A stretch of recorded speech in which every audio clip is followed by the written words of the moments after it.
Again, today is Monday, August the 28th, 2023, and our call-in number is 563-999-3581, and press 1, and that puts you into queue to talk to us, and we would love to hear your comments and questions because that makes this your show.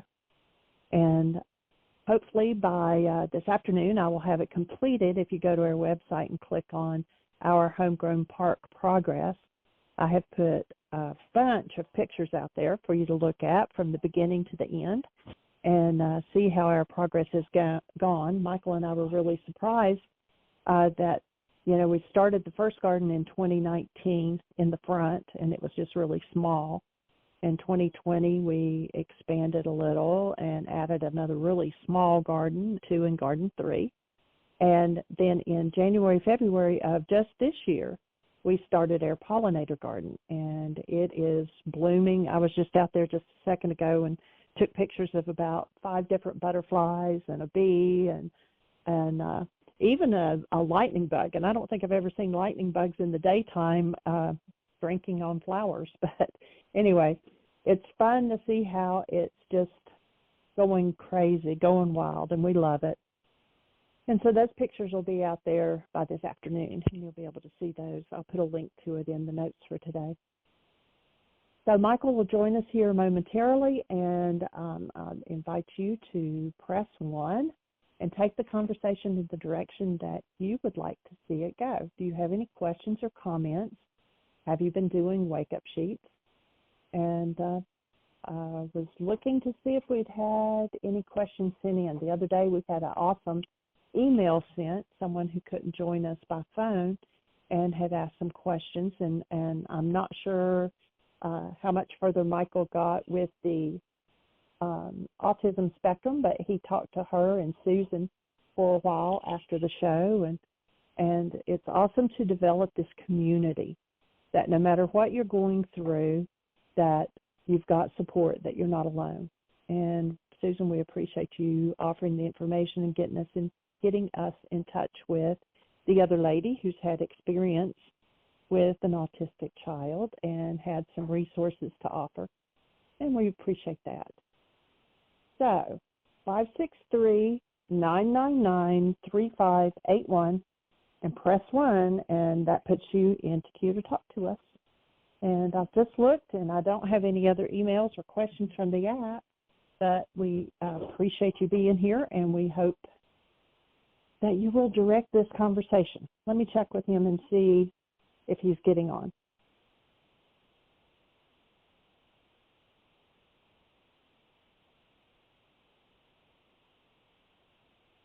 Okay. So he is dialing in. So what can we do to support you? What can we do to help you? Got her hand up, so I'm going to turn on her microphone. Hello, Susan. Hello, Jean. Hey, I'm glad those two women connected. I trust they did. I sent each one of them the other's information, and I think Michael spoke with, I don't know if he spoke with both of them or just one of them, but we have given each one of them the other's information, so hopefully they did, and we appreciate you getting us in touch with that lady. I know Michael wanted to get in touch with her to find out more about her experience with autism. And, and the connection with the Avicen might be really interesting. Right.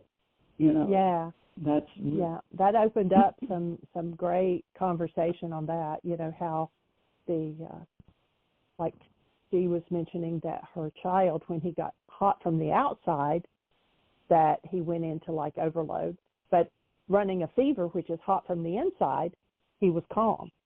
And so perhaps, the Avicen will be able to help him because it does heat the blood from the inside, not from the outside. So we'll see how that goes. Yeah. Very interesting. Yeah. Well, I have a whole other situation to just alert people about. This is something very different, but I've been working with the refugees, as you know, and there was a young man from Congo who got into this country because his plane ticket had been paid for by someone who was going to meet him and arrange his papers and take him home with him and work with him. As soon as he got into the country, the sponsor never showed up. And this young man is only French speaking, does not know any English. And he was on the street, and he decided he would Google resources for, not government resources, but churches and so forth, find refugee people who will assist. And he found our parish, which runs the refugee center, and he showed up at the door of the secretary just as she was about to leave. She spent 2 hours on the phone trying to reach the sponsor, who evidently, our rector says this happens more often than you'd like to believe. Someone will bring them here and then just not follow up. I don't know why anybody would do that, but this man was just left high and dry. So they took him out to supper.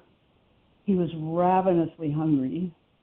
They put him in a shelter where he spent a month, and the shelter terminates people. They give you a month to find your bearings, and by the end of the month, he had nowhere to go.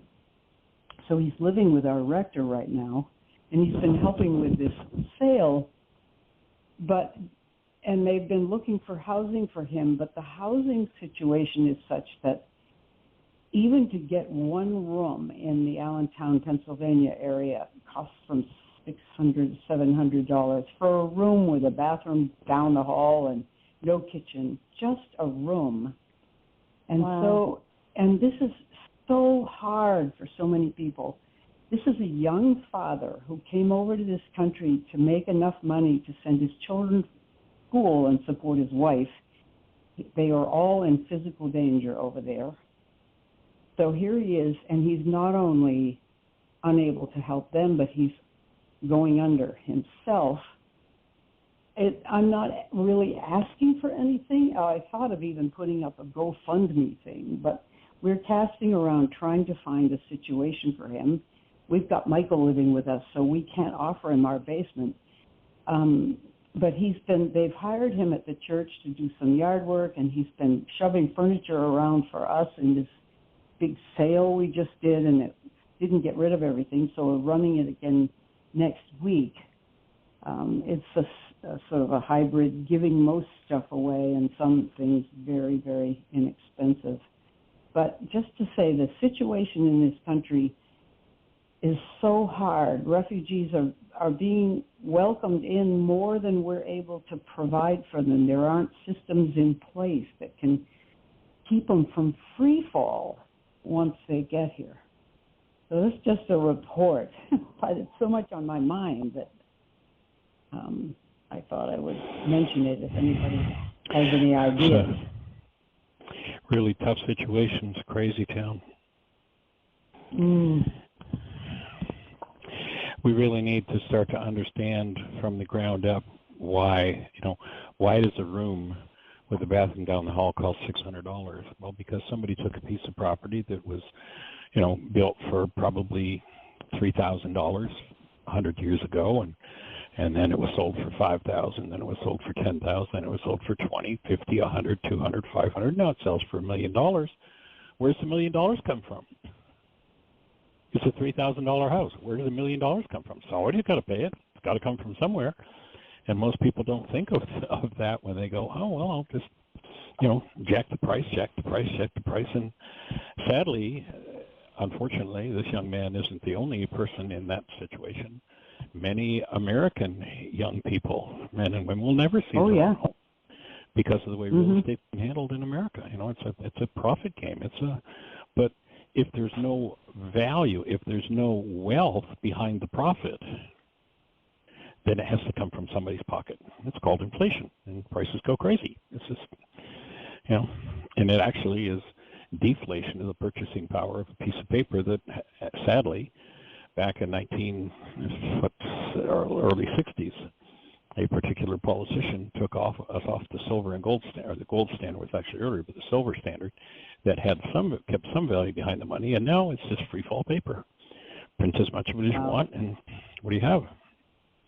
So, these are things that we need to understand about how, this is part of the whole focus of the Laws of Living course, is understanding how this energy system works. And some of the systems we've devised guarantee failure and suffering for millions. But it puts a lot of money in some people's pockets. I know, it's just crazy game.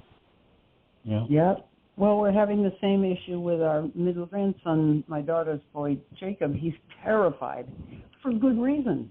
He says, how can I live unless I'm slinging hamburgers all day long just to pay rent for a room? Meanwhile, I'm not doing what I love doing.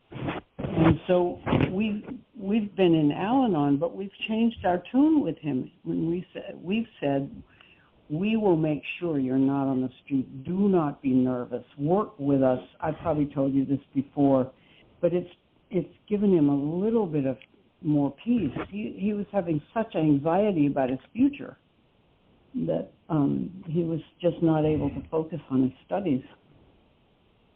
And on another note altogether, I have to say, I mean, there is churchianity, but on the other hand, my parish, I'm so proud of them, and that's what's happening, is the parishes are stepping up, some of them, and absolutely are making the difference between out on the streetness for somebody like this who just have nowhere to go. He was bright, though. He smart. He managed to find a way to find out where we were and came over just in the nick of time, which seems miraculous. I could tell a few other stories, but I'll let you go because this isn't about that, but I just wanted to give a report. I'm with you 100%. There's churchianity and then there's actual Christianity, people who actually function from love. And, there's a definite difference. And thank God there's so many people. I mean, if you look globally, you look at how many people 100 years ago were starving in this world, literally starving. And those numbers have improved immeasurably because of people who stepped forward and said, I'm going to do something. So thank God there are people who are functioning out of that connectedness with love and that being directed by love. We'd be in a whole lot worse shape if it weren't there. Yeah. True. So I hear you loud and clear and join you in holding the space for, critical mass. When we can hit a critical mass point of people who understand these dynamics, the game is going to change. And the game's got to change. It's not sustainable. Got to.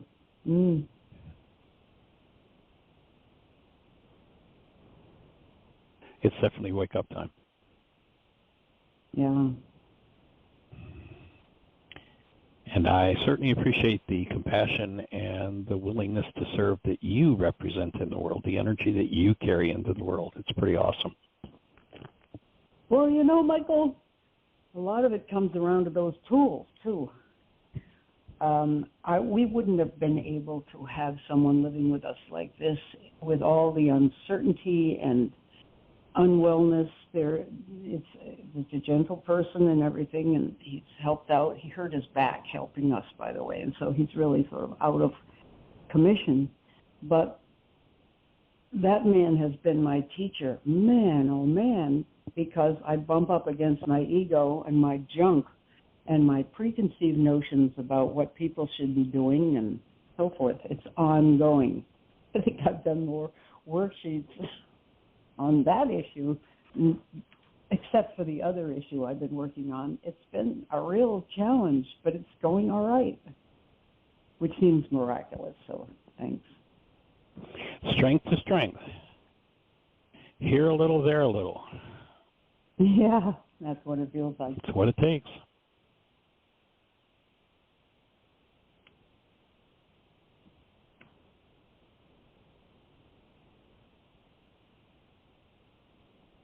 Joanie you in carrying it forward?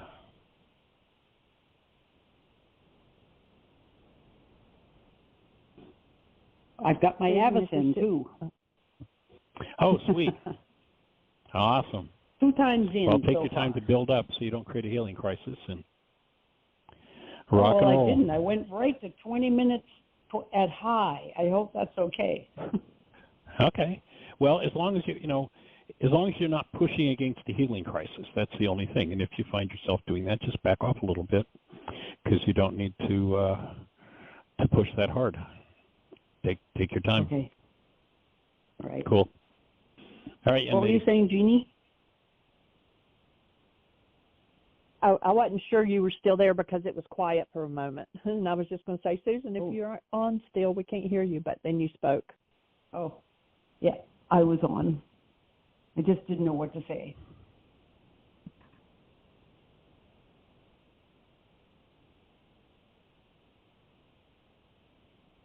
Well, any other thoughts for you today? No, I'll listen now. Thanks, Michael. All right. Blessings. Do you have another hand up? Well, Miss Jeanie? I believe it's Miss Roma, 808. You're on the air. How are you doing, young lady? Hey, Roma, welcome. How are you? How are things in Maui?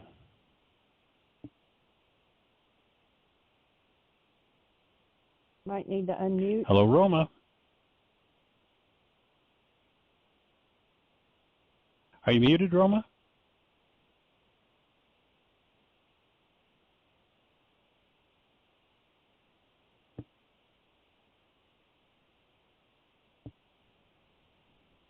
Hello, Roma.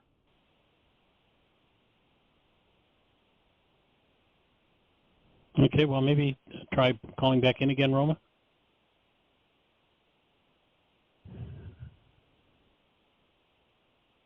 In the meantime... We have 45 minutes. Yeah. Well, in the meantime, while Roma's calling back in, I have a poem I'd like to read that I just came across that I thought was really phenomenal and just quite powerful.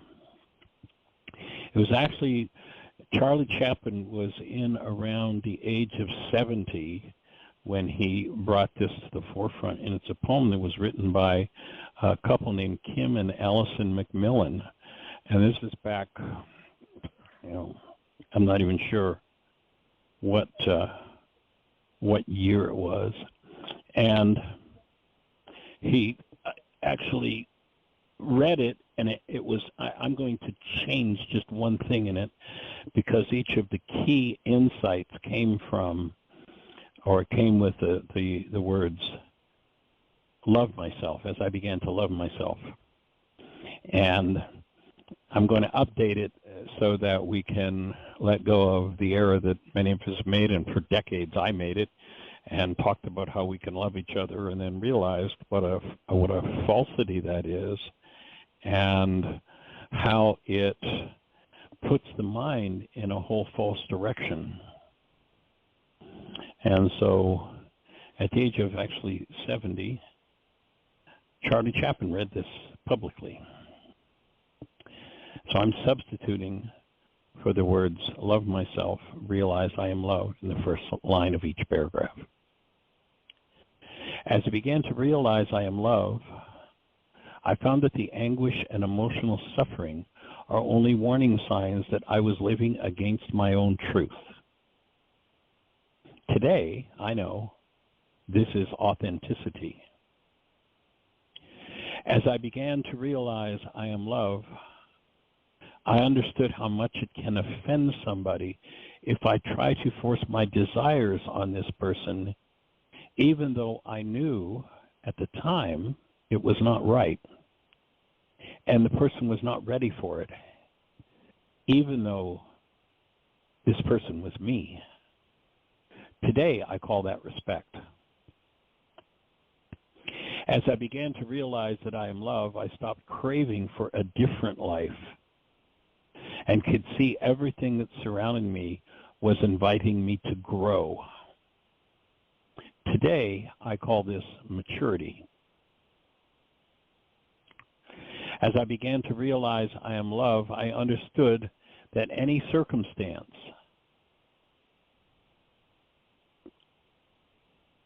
and there's actually a word missing there, should be in any circumstance.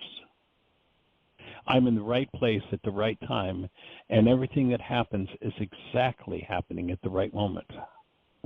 So I could be calm. Today, I call that self-confidence. As I began to realize I am love, I quit stealing my own time and stopped designing huge projects for the future. Today, I only do what brings me joy and happiness, things I love to do and that make my heart cheer. And I do them my own way and in my own rhythm. Today, I call that simplicity. As I began to realize I am love, I freed myself from anything that is no good for my health. Food, people, things, situations, and everything that drew me down and away from myself. At first, I called this attitude a healthy egoism. Today, I know it is a result of realizing I am love. As I began to realize I am love, I quit trying to always be right. And ever since, I was wrong less of the time. Today, I discovered that this is modesty. As I began to realize I am love, I refused to go on living in the past and worrying about the future. Now, I only live for the moment where everything is happening. Today, I live each day, day by day, and I call that fulfillment. As I began to recognize myself as love, I recognize that my mind can disturb me and it can make me sick. But as I connected to my heart, my mind became a valuable ally. And today I call this connection the wisdom of the heart. We no longer need to fear arguments, confrontations, or any kind of problems with ourselves or others. Even stars collide, and out of their crashing, new worlds are born. Today I know this is life.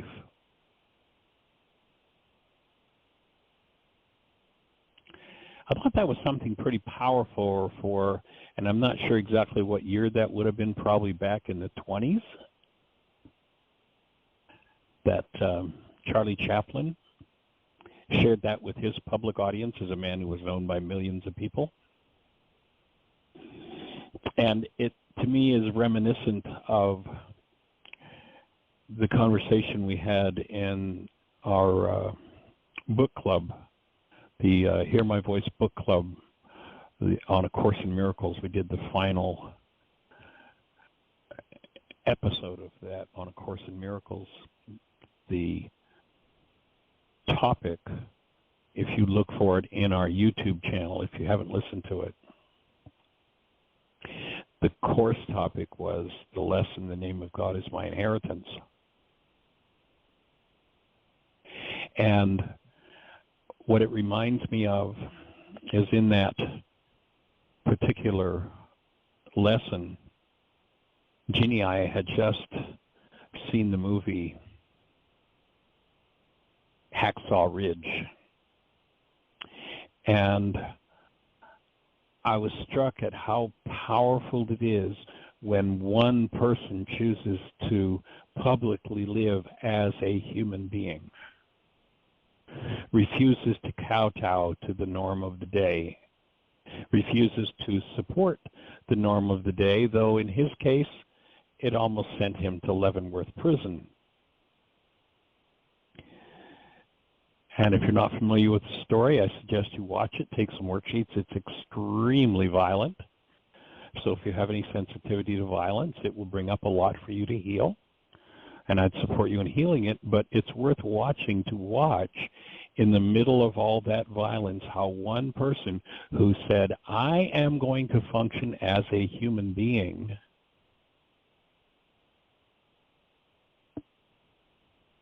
how one man, as a conscientious objector, as a young man, he'd had a run-in with his father and almost shot him to death, almost killed his father, and swore he'd never touch a gun again. But when the war came along and everybody was signing up, he said, I have to go.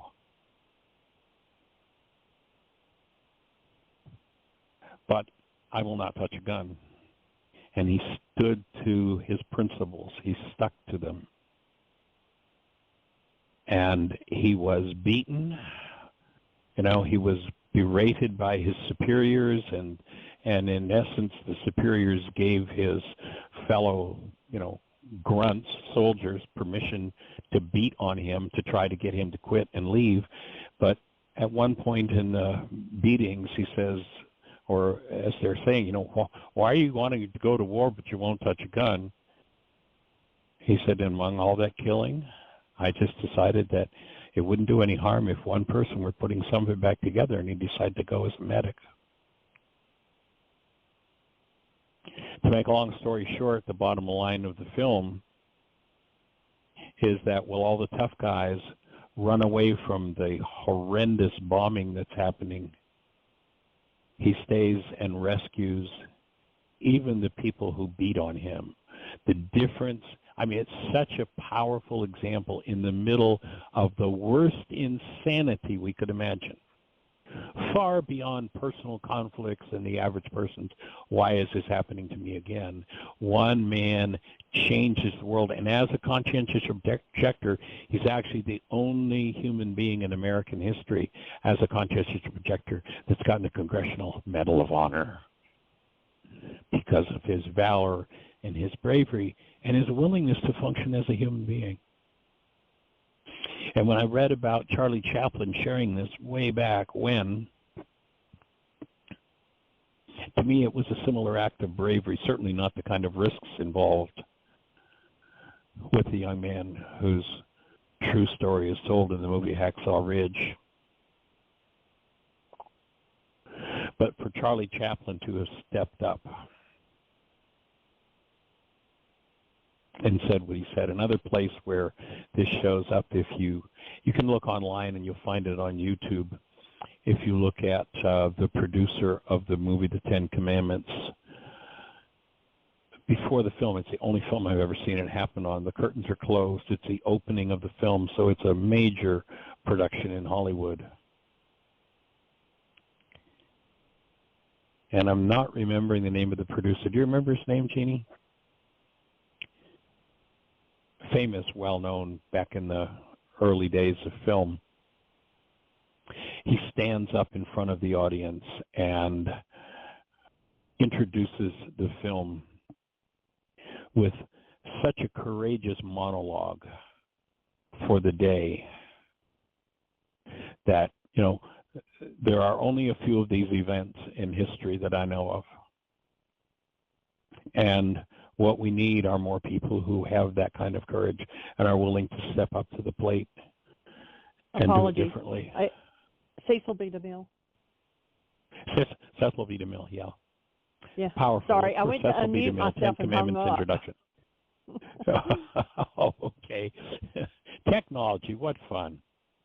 In any event, Google Cecil B. DeMille Introduction to the Ten Commandments and watch that. It's just a 2 or 3 minute introduction, but he just lays it out. He just says, here's the game. Here's what's, And by the way, Susan, it relates to our conversation at the beginning of this show, what DeMille says directly.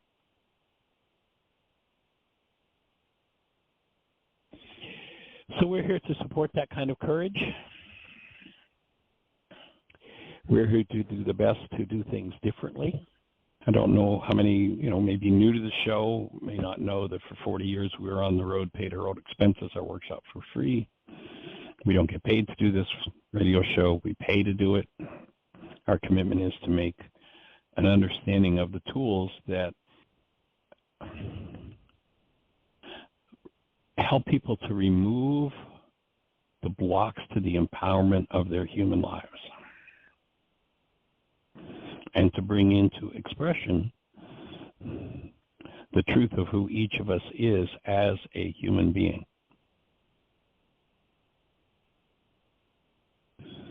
So that's what we're here to do, and we're delighted that you are here to participate in that project with us. And Ms. Jeanie, do we have anybody in the phone queue with a hand up or anything happening in the chat room? It is all quiet. So we've got 32 minutes. Somebody press 1. We've got lots of time for conversation, so how can we support you? At the beginning, before you got on, I was mentioning, that we were talking to the young lady Friday about her child that has autism and being able to connect her with the other person, right, and some of the insights you got about the difference between being heated from the outside and heated from the inside, and so I don't know if you have anything to add to that conversation. I went out and looked. I don't have any other questions from the app or from email. Right. I'm assuming they connected. Well, we'll hold the space and hope they did, and that whole project moves forward. I know that Michael Tatey had sent me some information and forwarded to her, so hopefully we're going to get some openings in the arena of autism and be able to bring different levels of healing into the world from the perspective of truth and what's actually possible for a human being. By the way, one of the things that you might do is, and you've spent so much time on it, and the pictures alone are worth spending an hour looking at, but we haven't spoken for a while about the fact that we have here on this property started a registered homegrown national park, and we're now up to about 3,500 square feet of gardens. About half of that is native species, and Jeanie went out this morning. She's rewriting for the our webpage, hopefully to inspire people to start looking at getting rid of their lawns. We've gotten rid of about, what was it, honey, about 1,800 square feet of lawn here, and about 2/3 of that now has 160 or so native species flowers, and the multiplication of birds. We're at the point where we have to fill our bird feeder more than once a day. It used to be once a week that we had to feed it. We've got so many more birds, and all the butterflies, the different critters and creatures that are showing up. It's just amazing. And so, Jeannie, you want to talk a little bit about that, sweetie? You're on mute again, honey. Okay. Jeannie, I think I had muted. talked about that. Well, can you not hear me now? Okay, I can hear you now, yes. Okay. Yeah, I had talked about that at the beginning while I was waiting for you to dial in, that I had before, after, cool. during pictures, and but the yard was bigger than that, because right now we have over 2,300 square feet just in the pollinator gardens, not counting our 3 vegetable gardens. Okay, I was thinking it was 1,800. Okay, cool, great, sweet. Been hauling leaves and grass and soil and by the ton. I don't know how much soil we probably created. I don't know, 30 tons of soil in the last 5 years here. And probably. If you look at, there's an interesting video out there called "We Must Grow." You can look it up free on YouTube and watch it. And what they're pointing out is that we have on planet Earth about 60 years of soil left, and soil as opposed to dirt. Realizing you can't grow food on dirt. What they call commercial farming, most of what shows up in the grocery store are shells of what look like fruits and vegetables, or processed things that are in packages that are grown on dirt. and hoping to get life from something that you've killed. You know, the first thing that commercial farming does these days in most cases is they pour about 10 gallons of glyphosate on soil to make sure everything in the soil is totally and completely dead, and then they're going to try to get life from it. They're going to try to bring us something forward that we're going to eat, and it's going to provide life to us. I mean, it's a silly precept to start with, and these fake things that are nutrition-free and toxified to the max are not food. So one of the things we've been working on is building soil. What's the difference, say, between soil and dirt? Well, dirt's dead. You know, if you got a body and it's dead, it's never going to come back to life, and it's never going to do anything but, well, it'll feed some critters, unless you poison the critters that are going to feed on it, and then the thing won't even decay. When you've got soil, there's life in the soil. The soil organisms are there. They're not poisoned by chemicals or toxic sprays. There's life in the soil. Builds food that has life in it and that supports life. So part and parcel of the pollinator gardens is we're blessed in that we're eating more and more out of the garden, out of what we know is soil and what is actually filled with life. And you know, it's been made, oh well, life is we're too busy for that. Well, I understand, but if you're too busy to provide actual food for yourself, or support people who are growing actual food by buying from the farmer that's growing the food where you know what it is that you're getting, then what will happen, and I forget who it was that said that people will, you know, spend all of their time to make money, and then they'll spend all of their money trying to regain the health that they lost because they didn't pay attention to their health to begin with.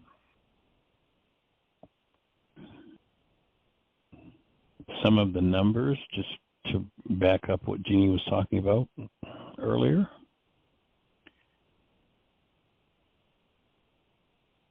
41% of insect species have gone extinct over the past decade in the world. Now, of course, most people go, or many people who never thought it through go, hooray, boy, I don't like those insects. Well, you know, it may be that you don't like insects, but guess what? If you don't have insects in your world or in your garden, you're dead because there's no food left. They're the root, they're the foundation of life. Carl Sagan had a saying that he put out there that extinction is the rule, survival is the exception. And this life-threatening, catastrophic collapse of nature means that the global food supply disappears. Without insects, there's no ecosystem that functions. They're pollinators, they maintain health of the soil, they're recyclers of nutrients, and they're going extinct 8 times faster than that of mammals, birds, and reptiles. One scientific paper on insect extinction threat, the threat of insect extinction, says that insect trends confirm that the 6th major extinction event is profoundly impacting all life forms on the planet. And they go on to say in that article, as we change our ways of producing food, insects as a whole will go down the path of extinction within a few decades. The repercussions this will have for the planet's ecosystems and humanity are catastrophic. We need an intense global effort to halt and reverse these trends and bring about diversity in life.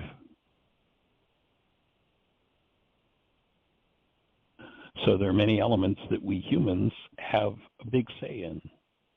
You know, there's no other creature that's going around spraying the deadliest chemicals ever invented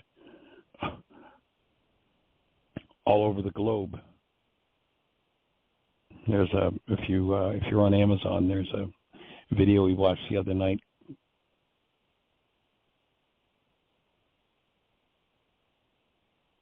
detoxification, and it focuses on India and how many farmers there are committing suicide because the chemical companies came in and said, oh, we're going to increase your productivity with these chemicals, but they've killed the soil, and the farmers can't survive. I mean, thousands and thousands of people committing suicide. Here in America, it's become illegal to collect seeds. I mean, one of the most ancient traditions in the farming world is you collect seeds from year to year. Guess what? If you have a farm and the farm next to you uses GMO seeds, and there's a drift of that GMO seed to your farm, even though your farm is totally organic and you've never touched, never planted one, the seed patenting companies, which incidentally are companies that brought us things like glyphosate and Agent Orange and Zyklon B that was used in the gas chambers, and they're the companies that are now owning seeds. And they're going into and suing people who've never touched their product because drift from a farm down the road ended up sowing some of their genes, their patented genes, into this farmer's field. And they're winning in court. It's crazy. And there's as we were talking with Susan in the beginning, there's just a wide variety of things that need to shift and change, from political policies, banking and credit manipulation, agriculture, deforestation, habitat loss, predation by exotic introduced animals and invasive plant species, invasive insect species. Like, did you know that your lawn is an invasive species in America? There's no natural grass like people use in lawns today. Consumes billions of gallons of fresh water, and we're at the point in some places in this country where it's almost on the verge of water wars. It takes billions of pounds of chemicals to keep it growing, and millions of gallons of gas to keep it trimmed and cut. Start to get rid of your lawn. Take a piece of it. That's what we've done here. We've just taken, we took one section and then we started a second section, and just take a corner and start to convert it to something. And, even if you're in an apartment and you put a pot out on the balcony with a native species plant, you'll be feeding pollinators, and they'll find it and they'll start to show up. There are certain species of especially pollinators that have co-evolved with one particular plant, and if that plant is gone, that species is gone, because it can't lay its eggs, it can't rear its young without that particular plant. So, for pennies, even if all you've got is a balcony, you can participate in making a difference there. So when we look at, what's happened with habitat loss and these introduced species, exploitation by hunters, poachers, the pet trade, poisoning of pest animals in the wild, horrendous stuff happening there. The development, the logging, the droughts, the fires, the global warming. I mean, to pretend when in the last 10 years, we've had, I don't even remember what the number is, 5, 6, 7 of the hottest years on record ever. I know that here, and I've been sitting back and contemplating what can be done about it, but the electric company is going through and they're just decimating the trees in this city. Oh, they're threatening our power lines, and they're literally, beautiful old stands of trees, they're just decimating, tearing them down. And that means that the city's temperature is going to go up. And few people realize that the source of rain is trees, vegetation. That's where the rain comes from. It doesn't come from the sky. It comes from soil, right up to pollution from human lighting systems that rob us and the animals and insects of their necessary cycles of darkness. We need to be thinking about all of these things, and where it's possible to do something, to step up to the plate and do something. the development of a conscious land ethic that results in ecologically functional landscapes and the restoration of native plant species habitat. I mean, it's an imperative. Every square foot of lawn that you replace, or even the planter on your balcony, can make a vital contribution. Industrial scale intensive agriculture, sterilizing the soil and killing ecosystems and habitat. We need to rebuild soil. So all of these things become part and parcel of doing the work that we're speaking of, the healing of ourselves, each other, and the planet.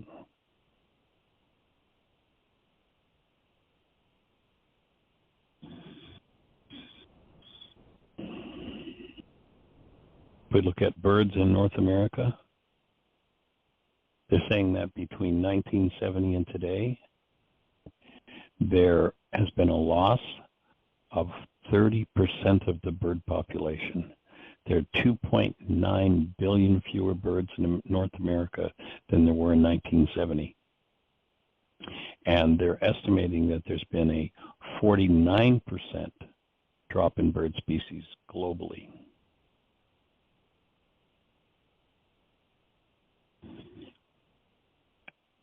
And the majority of that is due to human activity.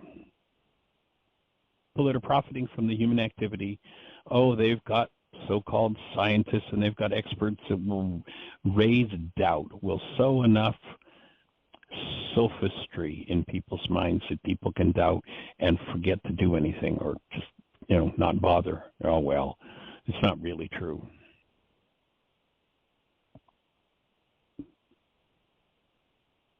Some figures I found recently with some research I was doing. There are approximately just over 11,000 known bird species, and 159 of those are now extinct. 226 of them are critically endangered. 461 are endangered. 800 different species are vulnerable to extinction, and over 1,000 are right on the cusp of being threatened. And it's accelerating. So if you go to our webpage, go to whyagain.org/homegrown-park. whyagain.org, whyagain.org/homegrown-park. You'll find the pages that Jeanie's been working on, and she's just really done a lot of work to put it together, and it's really worth spending some time in studying and joining us. Hold the space. I Learned am applying recently. for Virginia has applications for bees. They provide you with the bee equipment. And so hopefully we've applied for the last 2 years and haven't gotten it, so I'm trying again. Hopefully this year will work.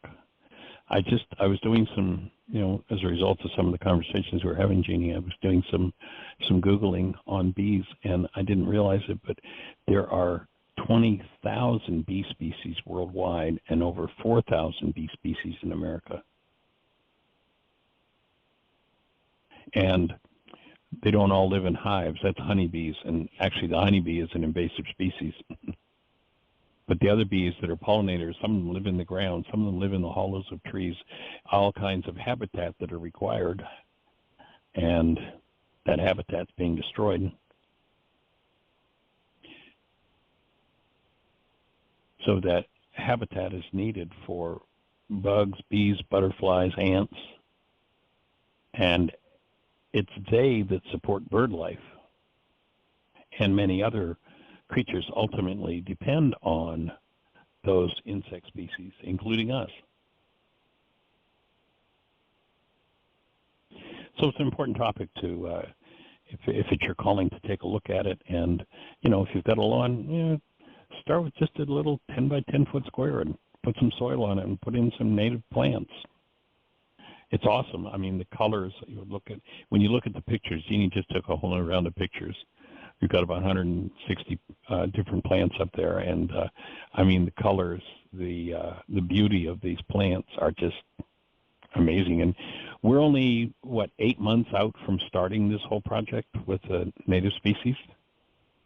We had grass with about an inch of dirt under it, and that sat on dark red and gray clay base. The hill that this house that we're in is just total clay. You dig down an inch or two and you're into the clay. So we've now got... we started the end of January with our planning and putting the cardboard down. And you know, it doesn't cost, I mean, like we've picked up, we have several furniture stores around here. And, you know, they get their furniture and their mattresses and things in boxes, and they're huge boxes. And then they just pile them up, and so they let us haul it for free. So we have big cardboard pieces. Then we've got 2 neighbors that had compost and leaves and things like that they just gave it to us.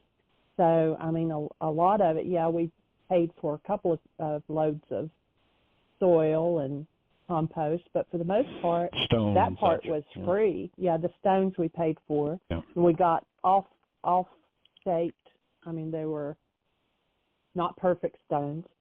And then we got, of course, we paid for the plants, but a lot of our plants even, we would drive around and there would be like a field with a ditch and flowers growing out of the ditch, and we would look and see if they were native, and if they were, we would dig them up.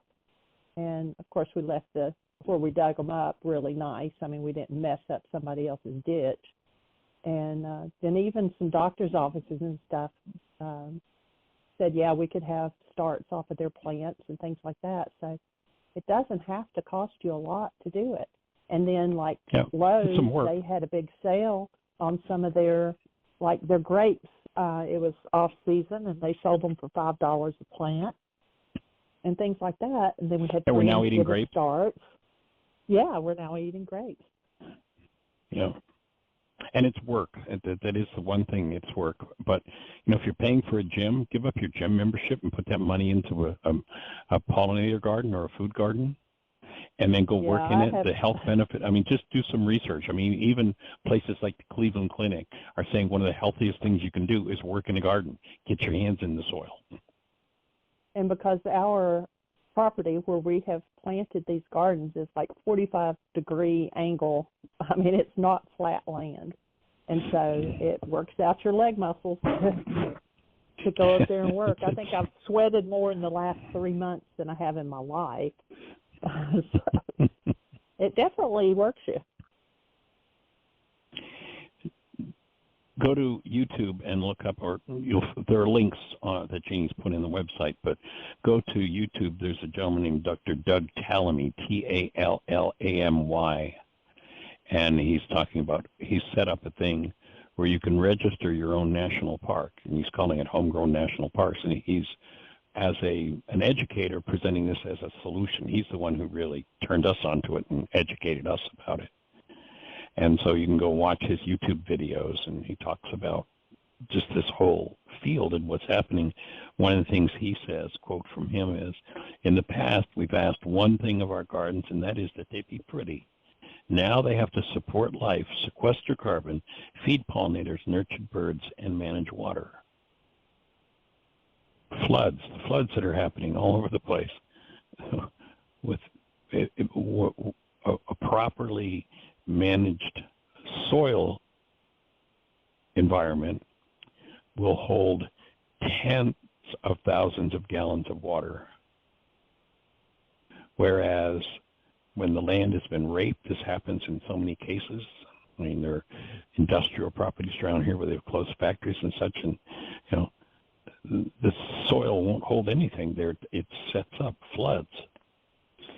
I know one of the things we did as we were populating the pollinator garden is we went out to the family farm, and it's about an hour and a half from here in a remote area, very sparsely populated. And we figured, well, we'll find lots of native species plants. And I've had people say, well, why, yeah, well, around the cities that may be, but there are thousands of acres of countryside. Yeah, that's right. But you know what? Invasive species have taken over. We spent, I don't remember how many hours we spent, but we found 2 native species plants on this old farm property out of the middle of nowhere. I mean, I don't know what the town is in Virginia here, the population, a few hundred people. And they're all invasive species plants. That's the problem with invasive species. There's no predator, and they just spread and they spread and they spread. And they wipe out the native species. So if you say, well, in the wild there out west, or in the Midwest or whatever, the thousands of acres, yeah, and the native species are gone. It's shocking. So backyard habitats, that's what's urgently needed. So think about that as part and parcel of your contribution to changing the world.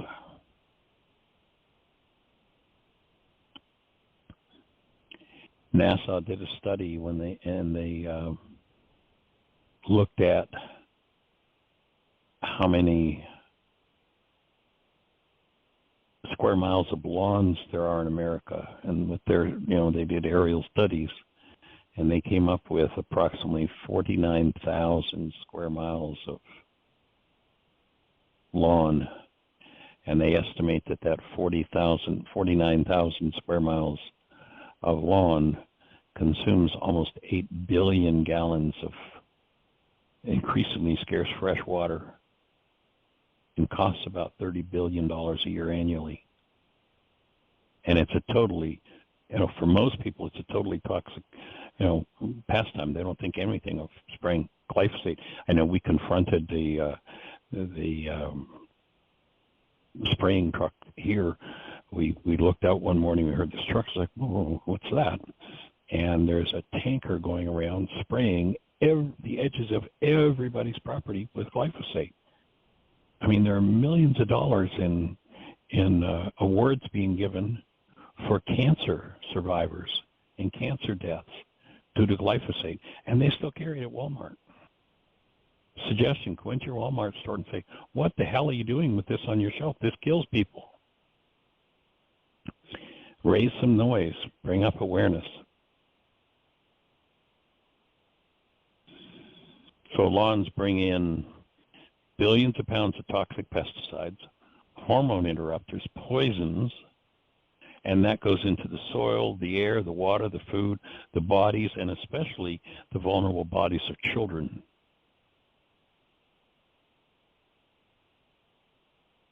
The animals, the insects. And there's a significantly disproportionate impact of this toxic loads on infants and children. Children are far more susceptible to these toxic chemicals than the adults in the same environment. Yeah, you look at the exploding numbers. Pardon me, sweetie, go ahead. I was just going to say it's awesome to note, Aria goes out and she picks a tomato and pops it in her mouth, or picks a grape and pops it in her mouth. I mean, and she even goes through the herbs and she'll pull a basil leaf, and then she'll pull an oregano leaf or whatever, and she tests them whether she likes them or not, or mint or stevia or whatever. And we know it's safe for her to do that. Most family farms today, well, perhaps not the family farms, but commercial farms, you can't put a child on those fields. And if you're going to work in those fields, especially around spraying time, you've got to be fully garbed with protective equipment. And that's what's being fed to people. Like, just think about that one. Think about that field where your food was picked that you're going to eat this afternoon. And 3 months ago, the person who was setting that up for those plants to be planted had to be fully covered from head to foot with protective gear and breathing protection in order to work to produce that so-called food. And there's no telling. You look at the exploding numbers as far as children's diseases go, and right up to In 2020, more women in America died in childbirth than in any year in American history.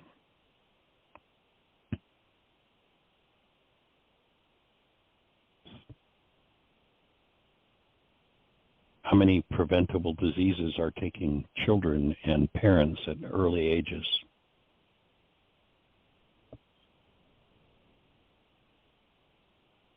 But hey, if you're making trillions of dollars, we have our scientists, don't you know? And we checked, and we don't know why there's so much autism. We don't understand why there's all this cancer. Our experts looked, we don't know why there's certainly our pesticides have not. No, we don't know why there's so many suicides, asthma, emphysema, ADHD, miscarriages, Alzheimer's, dementia, violence, maternal. No, we don't know why. We don't know why life, for the first time in American history, lifespan is shortening, and we need to wake up. Of course, those people will tell you, and there's a certain political attitude that says, well, we'll just self-regulate, no problem. You can just get rid of those. Regulations are inefficient, and they just, make prices go up and everything. You don't need to regulate us. We'll take care of that stuff for you. We'll self-regulate. You don't need the EPA. Notice what's happened to the EPA in the last 6 years. It's coming back to some degree, but just take a look. The people who are making billions from this, the billionaires. It's time for people to speak up, and one of the most powerful ways to speak up is to vote. Really take a look. And if you don't have someone who's there supporting decent food, then you don't have someone that's worth voting for.